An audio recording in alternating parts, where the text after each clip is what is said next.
लड़के वाले मेरी ननंद को देखकर जा चुके थे। उनके चेहरे से हमेशा की तरह नकारात्मक प्रतिक्रिया ही देखने को मिली थी। कोई कमी नहीं थी उनमें। पढ़ी लिखी, कमाऊ, अच्छी कदकाठी की, नैन नक्श भी अच्छी ही कहे जाएंगे। रंग ही तो सांवला है। नकारात्मक उत्तर मिलने पर सब यही सोचकर संतोष कर लेते कि जब कुदरत चाहेगी तभी रिश्ता तय होगा। लेकिन दीदी बेचारी बुझ सी जाती थी। उम्र भी तो कोई चीज होती है।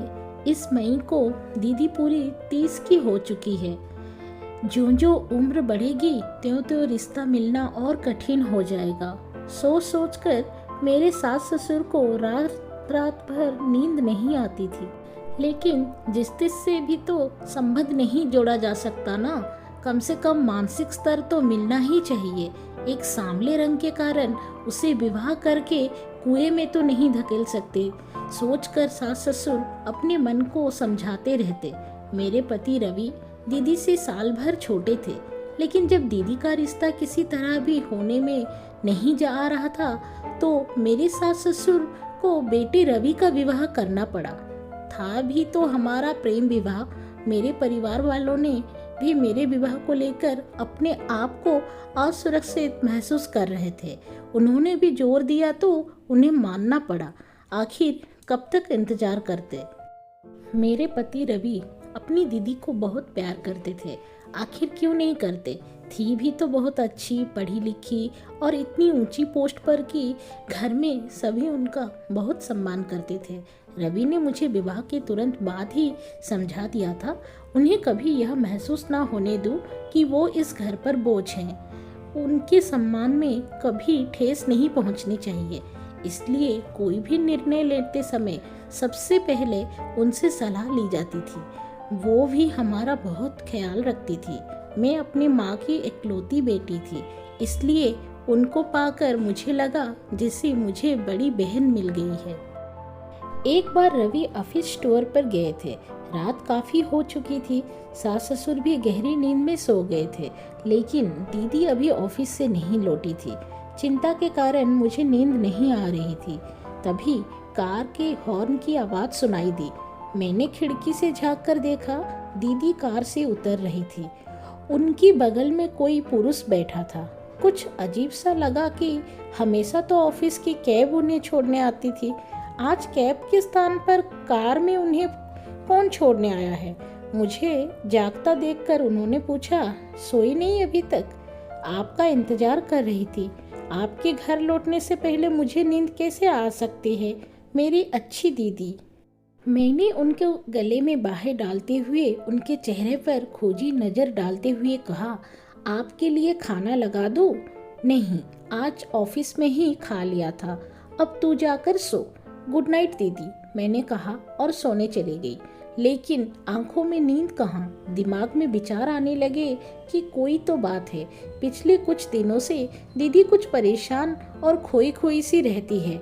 ऑफिस की समस्या होती तो वो घर में अवश्य बताती। कुछ तो ऐसा है जो अपने भाई, जो भाई कम और मित्र अधिक है, से साझा नहीं करती। और आज इतनी रात को देर से आना, वह भी किसी पुरुष के साथ, जरूर कुछ दाल में काला है।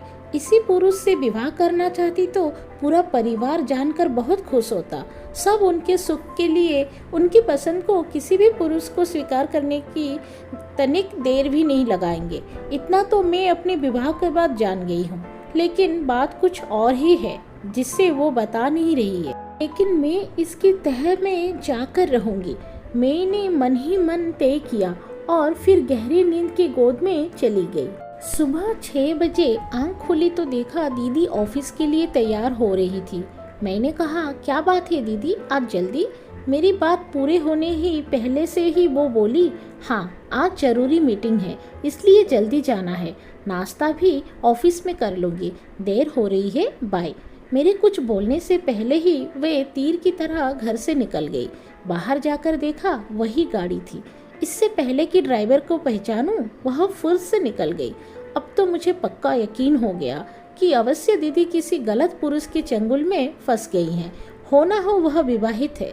मुझे कुछ जल्दी करना होगा, लेकिन घर में बिना किसी को बताए, वरना वो अपने को बहुत अपमानित महसूस करेंगी। रात को वही व्यक्ति दीदी को छोड़ने आया। आज उसकी शक्ल की थोड़ी सी झलक देखने को मिली थी, क्योंकि मैं पहले से ही घात लगाए बैठी थी। सास ससुर ने जब देर से आने का कारण पूछा तो बिना रुके अपने कमरे की ओर जाते हुए थके स्वर में बोली, ऑफिस में मीटिंग थी, थक गई हूँ, सोने जा रही हूँ। आजकल क्या हो गया है इस लड़की को, बिना खाए सो जाती है। छोड़ दे ऐसी नौकरी, हमें नहीं चाहिए, ना खाने का ठिकाना ना सोने का। माँ बड़बड़ाने लगी तो मैं उन्हें शांत कराए कि चिंता ना करे, मैं उनका खाना उनके कमरे में पहुँचा दूंगी, वह निश्चित होकर सो जाए। मैं खाना लेकर उनके कमरे में गई तो देखा वो फ़ोन पर किसी से बातें कर रही थी। मुझे देखते ही फ़ोन काट दिया। मैंने अनुरोध करने पर उन्होंने थोड़ा सा खाना खाया। खाना खाते हुए मैंने पाया कि पहले के विपरीत वो अपनी आंखें चुराते हुए खाने को जैसे निगल रही थी। कुछ भी पूछना उचित नहीं लगा। उनके बर्तन उनके लाख मना करने पर भी उठाकर लौट आई। 2 दिन बाद रवि लौटने वाले थे। मैं अपनी सास से शॉपिंग का बहाना करके घर से सीधी दीदी के ऑफिस पहुंच गई। मुझे अचानक आया देखकर एक बार तो वो घबरा गई कि ऐसी क्या जरूरत पड़ गई कि मुझे ऑफिस आना पड़ा। मैंने उनके चेहरे को भांपते हुए कहा, अरे दीदी, कोई खास बात नहीं, यहाँ मैं कुछ काम से आई थी, सोचा आपसे मिलती चलूँ। आजकल आप घर देर से आती हैं, इसलिए आपसे मिलना ही कहाँ हो पाता है। चलो ना दीदी, आज ऑफिस से छुट्टी ले लो, घर चलते हैं। नहीं, बहुत काम है, बॉस छुट्टी नहीं देगा। पूछ कर तो देखो, शायद मिल जाए। अच्छा, कोशिश करती हूँ, कहा उन्होंने जबरदस्ती मुस्कुराने की कोशिश की। फिर बॉस के कमरे में चली गई। बॉस के ऑफिस से निकली तो वह भी उनके साथ था। अरे, यह तो वही आदमी है जो दीदी को छोड़ने आता है। मेरे मुंह से वैसकता निकला। मैंने चारों ओर नजर डाली। अच्छा हुआ आसपास कोई नहीं था। दीदी को इजाजत मिल गई थी। उनका बॉस उन्हें बाहर तक छोड़ने आया, इसका मुझे कोई औचित्य नहीं लगा। मैंने उनको कुरेदने के लिए कहा, वाह दीदी, बड़ी शान है आपकी, आपका बॉस आपको बाहर तक छोड़ने आया। ऑफिस के सभी लोगों को आपसे ईर्ष्या होती होगी। दीदी फीफी सी हंसी हंस दी, कुछ बोली नहीं। सास भी दीदी को जल्दी आया देखकर बहुत खुश हुई। रात को सभी गहरी नींद से सो रहे थे कि अचानक दीदी के कमरे से उल्टियां करने की आवाज़ें आने लगी। मैं उनके कमरे की तरफ लपकी। वह कुर्सी पर निढाल पड़ी थी। मैंने उनके माथे पर हाथ फेरते हुए कहा, क्या बात है दीदी, ऐसा तो हमने कुछ खाया नहीं कि आपको नुकसान करे, फिर बदहजमी कैसे हो गई आपको। फिर अचानक मेरा माथा ठनका कि कहीं दीदी। मैंने उनको दोनों को कंधे को हिलाते हुए कहा, दीदी, कहीं आपका बॉस। सच बताओ दीदी, इसलिए आप इतनी सुस्त। बताओ ना दीदी, मुझसे कुछ मत छिपाइए, मैं किसी को नहीं बताऊंगी, मेरा विश्वास करो। मेरा प्यार भरा स्पर्श पाकर और सांत्वना भरे शब्द सुनकर वो मुझसे लिपटकर फूट फूट कर रोने लगी और सकारात्मकता से सिर हिलाने लगी। मैं सकते में आ गई कि कहीं ऐसी स्थिति ना हो गई हो कि अबॉर्शन भी ना करवा जा सके। मैंने कहा, दीदी, आप बिल्कुल ना घबराएं, मैं आपकी पूरी मदद करूंगी, बस आप सारी बातें मुझे सुना दीजिए। जरूर उसने आपको धोखा दिया है। दीदी ने धीरे धीरे कहना शुरू किया, ये बॉस नए नए ट्रांसफ़र होकर मेरे ऑफिस में आए थे। आते ही उन्होंने मेरे में रुचि लेनी शुरू कर दी और एक दिन बोले कि उनकी पत्नी की मृत्यु 2 साल पहले ही हुई है। घर उनको खाने को दौड़ता है, अकेलेपन से घबरा गए हैं। क्या मैं उनके जीवन की खालीपन की भरना चाहूँगी? मैंने सोचा शादी तो मुझे करनी ही है, इसलिए मैंने उनके प्रस्ताव को स्वीकृति दे दी। मैंने उनसे कहा कि वो मेरे मम्मी पापा से मिल ले। उन्होंने कहा ठीक है, वे जल्दी घर आएंगे। मैं बहुत खुश थी कि चलो, मेरी शादी को लेकर घर में सब बहुत परेशान हैं, अब उनसे मिलकर बहुत खुश होंगे। दिन उन्होंने मुझे अपने घर पर आमंत्रित किया कि शादी से पहले मैं उनका घर तो देख लूं जिसमें मुझे भविष्य में रहना है। मैं उनकी बातों में आ गई और उनके साथ उनके घर चली गई। वहाँ उनके चेहरे से उनका बनावटी मुखौटा उतर गया। उन्होंने मेरे साथ बलात्कार किया और धमकी दी कि यदि मैं किसी को बताई तो उनके कैमरे में मेरे ऐसे फोटो हैं जिन्हें देखकर मैं किसी को मुंह दिखाने लायक ही रहूंगी। होश में आने के बाद जब मैंने पूरे कमरे में नज़र दौड़ाई तो मुझे पल भर की भी देर यह समझने में न लगी कि वह शादीशुदा है। उस समय उसकी पत्नी कहीं गई होगी। मैं क्या करती, बदनामी के डर से मुंह बंद कर रखा था। मैं लुट गई, अब क्या करूं कहकर फिर फुट फुट कर रोने लगी। तब मैंने उनको अपने से लिपटाते हुए कहा, आप चिंता न करें दीदी, अब देखती हूँ वह कैसे आपको ब्लैकमेल करता है।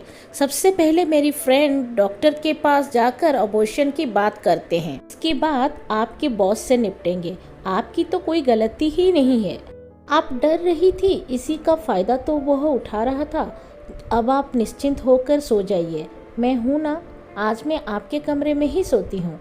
और फिर मैंने मन ही मन सोचा कि अच्छा है पति बाहर गए हैं और सास ससुर का कमरा दूर होने के कारण आवाज़ से उनकी नींद नहीं खुली। थोड़ी ही देर में दोनों को गहरी नींद ने आ घेरा। अगले दिन दोनों ननंद भाभी किसी फ्रेंड के घर जाने का बहाना करके डॉक्टर के पास जाने के लिए निकली। डॉक्टर चेकअप कर बोली, यदि 1 हफ्ता और निकल जाता तो अबॉर्शन करवाना खतरनाक हो जाता। आप सही समय पर आ गई हैं। मैंने भावातिरेके में अपनी डॉक्टर फ्रेंड को गले लगा लिया और वो बोली, सरिता तुम्हें पता है ऐसे कई केस रोज मेरे पास आते हैं। भोली भाली लड़कियों को ये दरिंदे अपनी जाल में फंसा लेते हैं और वे बदनामी के डर से सब सहती रहती है। लेकिन तुम तो स्कूल के ज़माने से ही बड़ी हिम्मत वाली रही हो। याद है वह अमित जिसने तुम्हें तंग करने की कोशिश की थी, तब तुमने प्रिंसिपल से शिकायत करके उसे स्कूल से निकलवा कर ही दम लिया था। तुझे अभी तक याद है? सच वो भी क्या दिन थे। और फिर दोनों खिलखिलाकर हंस पड़ी। पारुल के चेहरे पर भी आज बहुत दिनों के बाद मुस्कुराहट दिखाई दी थी।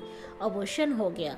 घर आकर मैं अपनी सास से बोली, दीदी को फ्रेंड के घर में चक्कर आ गया था, इसलिए डॉक्टर के पास होकर आई है। इन्होंने बताया है कि खून की कमी है, खाने का ध्यान रखे और 1 हफ्ते की बेड रेस्ट ले। चिंता की कोई बात नहीं है।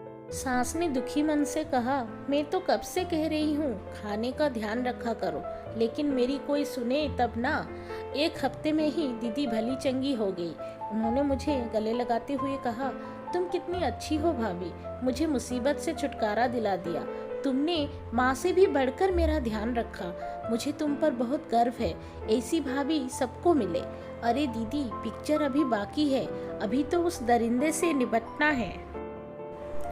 1 हफ्ते बाद हम यज्ञानुसार बॉस की पत्नी से मिलने के लिए गए।